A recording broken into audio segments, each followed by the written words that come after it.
जिस भिखारी को पूरे शहर ने 20 साल तक मंदिर के बाहर बैठा देखा, उसकी मौत के बाद जब झोला खोला गया तो अंदर 11 करोड़ की संपत्ति नहीं, उससे भी बड़ा खजाना निकला। तो दोस्तों, आज की कहानी एक बड़ी ही दर्दनाक कहानी होने वाली है, तो आप सुनते रहिए। साल 2024 की बात है। उज्जैन के महाकाल मंदिर के बाहर एक बूढ़ा भिखारी रोज बैठता था। फटी हुई धोती, सफेद दाढ़ी, हाथ में एक पुराना पीतल का कटोरा। लोग उसे भोला बाबा कहते थे। कोई 10 रुपए देता, कोई 20। कई लोग उसे देखकर रास्ता बदल लेते।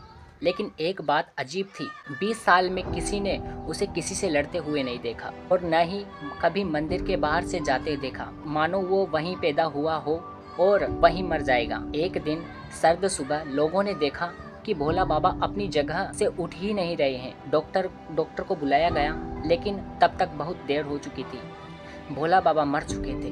नगर निगम वाले उनका सामान हटाने आए।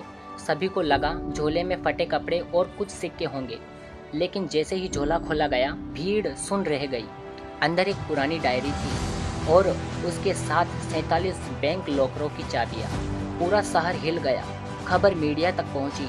अगले दिन टीवी चैनल चीख रहे थे, भिखारी या अरबपति। जब लॉकर खोला गया तो उसमें सोना नहीं मिला, न ही हीरे, न नकद पैसे, बल्कि हर लॉकर में एक चीज थी, एक नाम, एक फोटो और एक तारीख। कुल 47 नाम, 47 फोटो और 47 तारीखें। पुलिस समझ नहीं पाई यह क्या मामला है। फिर डायरी का पहला पन्ना खोला गया। उस पर लिखा था, अगर मैं मर चुका हूँ तो इसका मतलब है कि अब उन 47 लोगों को सच जानने का अधिकार है। ये 47 लोग मेरे बच्चे हैं। लेकिन भोला बाबा की कभी शादी नहीं हुई थी। फिर 47 बच्चे कहाँ से आए? पन्ना पलटा गया और जो लिखा था उसने पुलिस तक के होश उड़ा दिए। 20 साल पहले एक बस नदी में गिरी थी। उस हादसे में 47 बच्चे अनाथ हो गए थे। सरकार ने उन्हें अलग अलग अनाथालयों में भेज दिया था, लेकिन मैं जानता था कि उनका असली परिवार कौन था। डायरी में आगे लिखा था, मैं भिखारी नहीं था, मैं उस बस का ड्राइवर था। कमरे में मौजूद हर व्यक्ति की सांस अटक गई। हादसा मेरी गलती नहीं था, लेकिन उन बच्चों के माँ बाप मेरी आंखों के सामने मरे थे। इसलिए मैंने अपनी पूरी ज़िंदगी उन 47 बच्चों पर लगा दी। मैंने अपनी पहचान छुपाई, मजदूरी की, भीख तक मांगी, लेकिन हर महीने अलग अलग नामों से उन बच्चों की पढ़ाई का खर्चा भेजता रहा। और फिर आखिरी पन्ने पर लिखा था, आज उन 47 बच्चों में 3 डॉक्टर हैं, 5 इंजीनियर, 1 जज और 2 प्रोफेसर हैं और कई सफल लोग हैं। लेकिन उसमें से कोई नहीं जानता था कि उनकी फीस कौन भरता था। अब उन्हें बता देना। आखिरी पंक्ति पढ़ते हुए पूरा कमरा रो पड़ा, क्योंकि जिसे शहर 20 साल तक भिखारी समझता रहा, वह चुपचाप 47 जिंदगियां संवार रहा था और किसी को पता तक नहीं था। डायरी का आखिरी पन्ना पढ़ते ही कमरे में ऐसा सन्नाटा छा गया, किसी की सांसों की आवाज़ तक सुनाई नहीं दे रही थी। पुलिस अधिकारी, बैंक मैनेजर, पत्रकार, सबकी आंखें उस डायरी पर टिकी थी।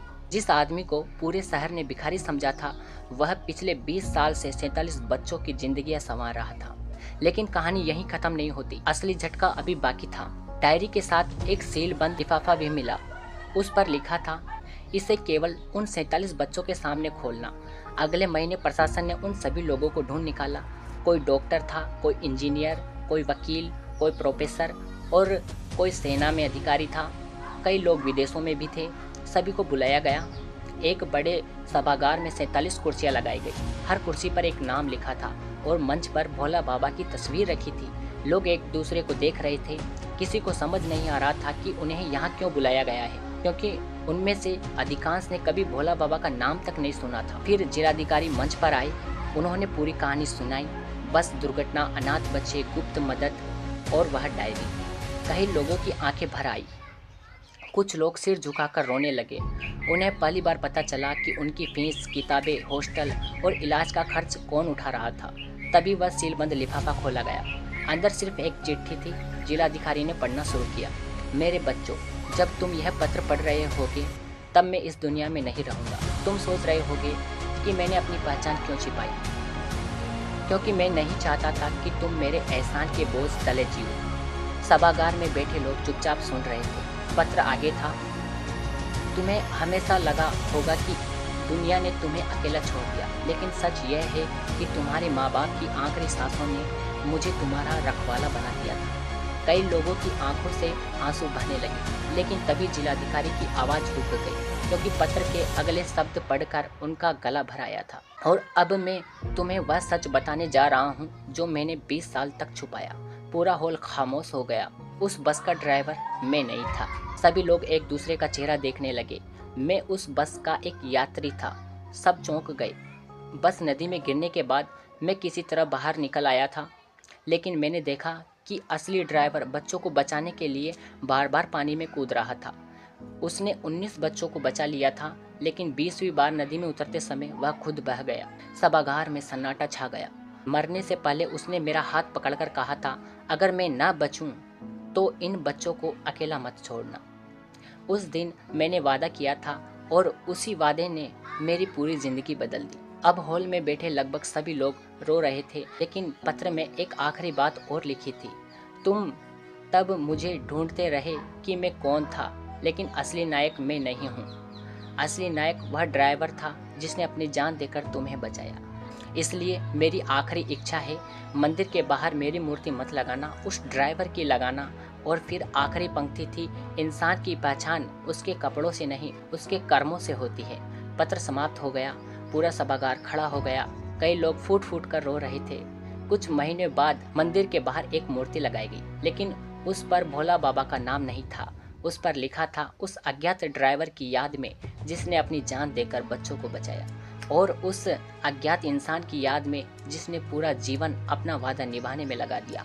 आज भी जब लोग मूर्ति के पास से गुजरते हैं तो अपने बच्चों का हाथ थोड़ा और कसकर पकड़ लेते हैं, क्योंकि उन्हें याद आ जाता है दुनिया में सबसे बड़े लोग अक्सर वही होते हैं जिन्हें दुनिया सबसे छोटा समझती है। तो दोस्तों, आज की कहानी इतनी ही।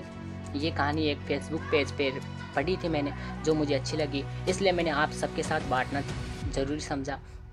तो अगर दोस्तों आपको कहानी पसंद आई तो एक कमेंट करके जाइएगा और लाइक कीजिएगा अगर वीडियो को, अगर आप भी इस कहानी से जुड़े हो। और दोस्तों, ये वंदना त्रिपाठी की पेज से ली गई है ये वीडियो।